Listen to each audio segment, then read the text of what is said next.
தமிழகத்தில் கலைஞர் மகளிர் உரிமை தொகை தொடர்பாக மிக முக்கியமான ஒரு அறிவிப்பு ஒன்று கிடைக்க பெற்றிருக்கிறது. அதை பற்றி தான் இந்த காணொலியில் நம்ம தெளிவாக பார்க்க போகிறோம். வீடியோவை முழுமைக்குமே பார்த்தீங்கன்னா ஸ்கிப் பண்ணாமல் பார்க்குமாறு கேட்டுக்கொள்ளப்படுகிறது.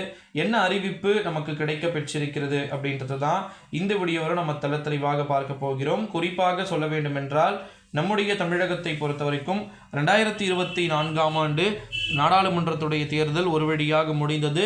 தேர்தலுடைய முடிவுகளும் நமக்கு கிடைக்க பெற்றிருக்கிறது. மோடி மீண்டும் 3வது முறையாக பிரதமர் ஆகிறார். ஓகேங்களா? இந்த ஒரு சூழ்நிலையில தான் கலைஞர் மகளிர் உரிமை தொகை தொடர்பான மிக முக்கியமான அறிவிப்பு ஒன்று நமக்கு கிடைக்க பெற்றிருக்கிறது அப்படின்னே சொல்லலாம். குறிப்பாக கலைஞர் மகளிர் உரிமை தொகையை பொறுத்த வரைக்கும் தமிழகத்தில் கொடுக்கப்படாத அனைத்து விதமான பெண்களுக்குமே பார்த்திங்கன்னா கொடுக்கப்பட வேண்டும் அப்படின்னு சொல்லிட்டு தொடர்ந்து கோரிக்கைகள் அப்படின்றது எழுந்துகிட்டு இருக்கக்கூடிய ஒரு வேலையில் தான் அதை பற்றி ஒரு மிக முக்கியமான அறிவிப்பு நமக்கு கிடைக்க பெற்றிருக்கிறது அப்படின்னே சொல்லலாம்.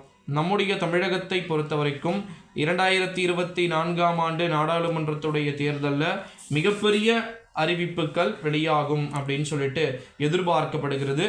அந்த அறிவிப்பில் தமிழகத்தில் கலைஞர் மகளிர் உரிமை தொகை தொடர்பாக பல்வேறு விதமான அறிவிப்புகள் பார்த்திங்கன்னா தொடர்ந்து வெளியாகி கொண்டிருக்கக்கூடிய ஒரு சூழ்நிலையில தான் புதிய அறிவிப்புகளை வெளியிட நம்முடைய தமிழக அரசு அடுத்த கட்டமாக சில விதமான திட்டமிடல் நடவடிக்கைகளை பார்த்திங்கன்னா இறங்கி இருக்கிறதா தகவல்கள் வெளியாகியிருக்கு அப்படின்னே சொல்லலாம்.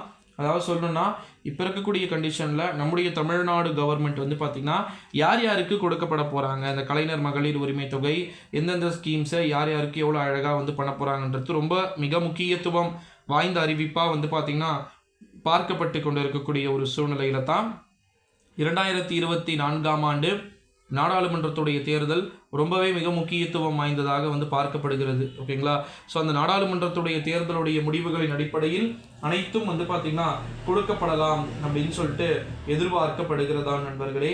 இந்த ஒரு சூழ்நிலையில தான் நம்முடைய தமிழகத்தை பொறுத்த வரைக்கும் கலைஞர் மகளிர் உரிமை தொகை வாங்காத நபர்களும் பார்த்திங்கன்னா விரைவில் கொடுக்கப்படுவதற்கு வாய்ப்புகளும் சாத்தியக்கூறுகளும் மிக அதிகமாக இருக்குது அப்படின்னு சொல்லிட்டு தொடர்ந்து தகவல்கள் அப்படின்றதும் வெளியாகிக்கிட்டு இருக்கக்கூடிய ஒரு சூழ்நிலையில தான் புதிய அறிவிப்புகள் வெளியாகலாம் அப்படின்ட்டு எதிர்பார்க்கப்படுகிறது.